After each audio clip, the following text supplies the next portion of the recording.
నమస్కారం. తీర్థయాత్ర కార్యక్రమానికి స్వాగతం. కలౌ వెంకటనాయకః. కలియుగానికి అధినాయకుడు వెంకటేశ్వరుడే. అనంత సాగర సదృశ్యమైన శ్రీనివాసుని దివ్య కరుణా వైభవం అనన్య సామాన్యమైనది. సర్వవ్యాపకుడు, సర్వాంతరాత్ముడు అయిన శ్రీ వెంకటేశ్వరుడు అర్చామూర్తిగా నిరంతరం సంస్థవనీయుడిగా పూజలందుకుంటున్నాడు. సప్తగిరులపై వెలసిన భక్త మందారునిగా, ఆప్తుల్ని ఆదుకుని అమృతహస్తమూర్తిగా శ్రీ వెంకటేశ్వరుడు భాసిల్లుతున్నాడు. ఆ పరంపరలో ఎన్నో దివ్యధామాలు, మరెన్నో నెలవులు శ్రీనివాస నిలయాలుగా వెలుగొందుతున్నాయి. ఆ సంవిధానంలోనిదే కర్ణాటక రాష్ట్రంలోని ఆలంబగిరిలో నెలకొన్న శ్రీ కల్కి వెంకటరమణస్వామి దేవస్థానం. నేటి తీర్థయాత్రలో ఈ ఆలయ విశేషాల్ని తిలకిద్దాం. కలియుగానికి అధినేత, సకల శుభప్రదాత శ్రీనివాసుడు. కొండలలో నెలకొన్న ఆనంద నిలయ మందిర నివాసుడు. ఆపదమొక్కులవాడిగా ఆదుకునే అందరి దైవం. కర్ణాటక రాష్ట్రంలోని ఆలంబగిరిలో నెలకొన్న శ్రీ కల్కి వెంకటరమణ స్వామి అందరినీ ఆదుకునే సర్వాంతర్యామి. వెంకటరమణ గోవింద, సంకటహరణ గోవింద అంటూ భక్తులు రమణీయ బంధురమైన, కమనీయ సమన్వితమైన వెంకటేశ్వరుణ్ణి ఆర్తిగా కీర్తిస్తారు. మహత్తర రూపాన్ని తనివితీరా దర్శించుకోవడానికి అందరూ ఉవ్విళ్ళూరుతారో, ఏ మనోహరాకృతిని తిలకించి పులకిస్తారో ఆ సుందరాకారుడే వెంకటరమణస్వామి. సార్థక నామధేయుడిగా స్వామి సమ్మోహన భరితంగా ఆలంబగిరిలో భక్తుల్ని అనుగ్రహిస్తున్నాడు. 8 శతాబ్దాల క్రితం సంపూర్ణంగా రాతి కట్టడంగా ఈ ఆలయం ఆకృతి దాల్చింది. నేటికి గత వైభవానికి సమున్నత దీప్తిలా తేజరిల్లుతోంది. వినా వెంకటేశం ననాథో ననాథ, సదా వెంకటేశం స్మరామి స్మరామి. హరే వెంకటేశం ప్రసీద ప్రసీద, శ్రియం వెంకటేశ ప్రయచ్ఛ ప్రయచ్ఛ. సకల భక్తులకు ఆరాధ్య దైవమై వెలిగే ఆశ్రిత వరదుడు అలవేలు మంగపతి. తిరుమలపై వెలసిన స్వామి ఇంటింటి దైవంగా, తెలుగువారి ఆరాధ్య దైవంగా భాసిల్లుతున్నాడు. శ్రీ వెంకటేశ భక్తి సుధకు ఎల్లలు లేవు. అది సర్వ సమగ్రమైనది. శ్రీనివాస భక్తి విశ్వజనీనమైనది. అందుకే సర్వత్రా స్వామి పట్ల అనురక్తి, భక్తి ప్రపత్తులు ప్రకటితమవుతున్నాయి. ఆ సంవిధానంలోనిదే కర్ణాటకలోని చింతామణి తాలూకాలో నెలకొన్న ఆలంబగిరి శ్రీ కల్కి వెంకటరమణ స్వామి ఆలయం. 800 సంవత్సరాల క్రితం ఈ ఆలయం నిర్మితమైనట్లు చారిత్రక ఆధారాల్ని బట్టి తెలుస్తోంది. ప్రస్తుతం పురావస్తు శాఖ వారి ఆధ్వర్యంలో ఉన్న ఈ ఆలయం అద్భుత కళాత్మక, శిల్పకళా శోభిత ఆధ్యాత్మిక సన్నిధిగా అలరారుతోంది. సువిశాలమైన ప్రాకారంలో ప్రాకార మంటపం, ప్రధాన ఆలయం, ఉపాలయాల సమన్వితంగా ఈ లోగిలి భక్తులను ఆకర్షిస్తుంది. ఎక్కడ శ్రీనివాసుడు కొలువుదీరి ఉంటాడో ఆ పెన్నిధిని శాంతిధామంగా, ఆనంద నిలయంగా పేర్కొంటారు. ఆ సంవిధానంలోనే భక్తులకు ఎనలేని చిత్తశాంతిని, ఆధ్యాత్మిక ఆనందాన్ని పంచే దేవళంగా ఈ ఆలయాన్ని పేర్కొనవచ్చు.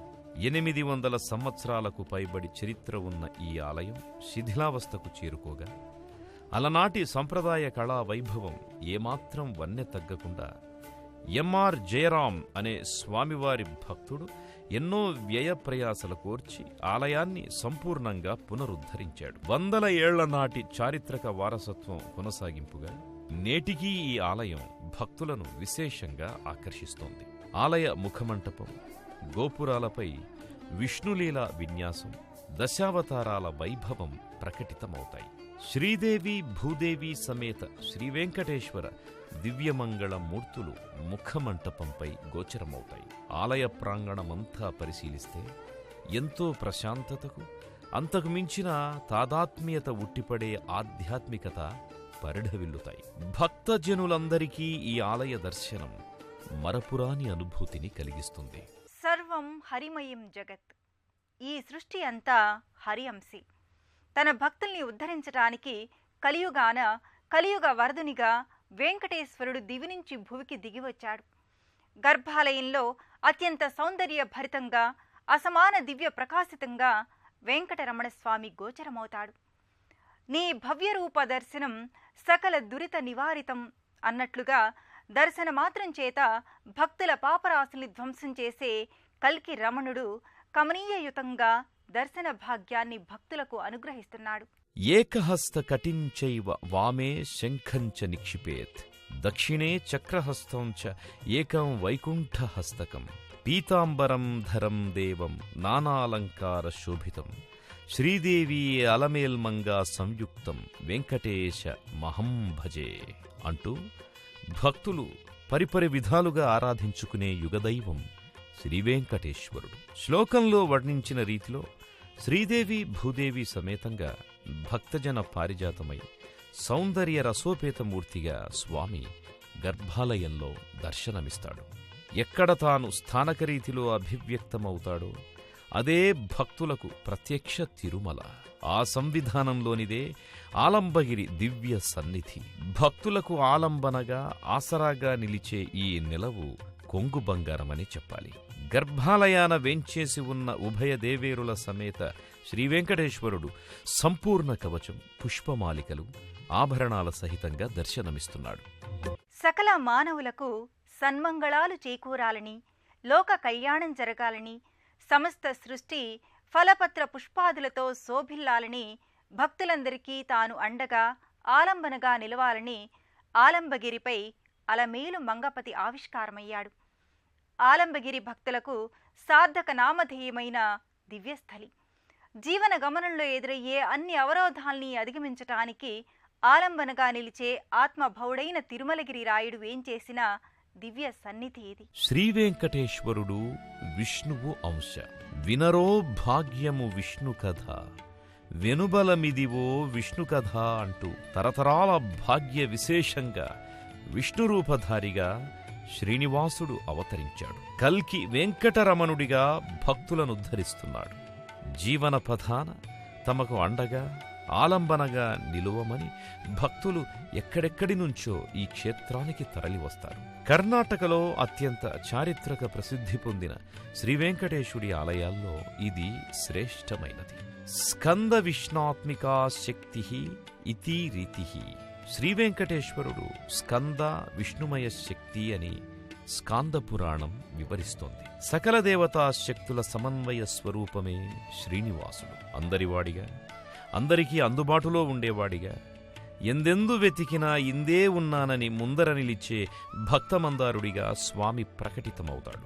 కోరి మిమ్ము నేలినట్టి కులదైవమా, చాలా నేరిచి పెద్దలిచ్చిన నిధానమా అంటూ స్వామి వైభవాన్ని తాళ్లపాక అన్నమయ్య కీర్తించాడు. సాలగ్రామ శిలాభరితమైన స్వామి రూపం జగదానందకారకం. ఉభయ దేవేరుల ఆకృతి సౌందర్యపూరితం.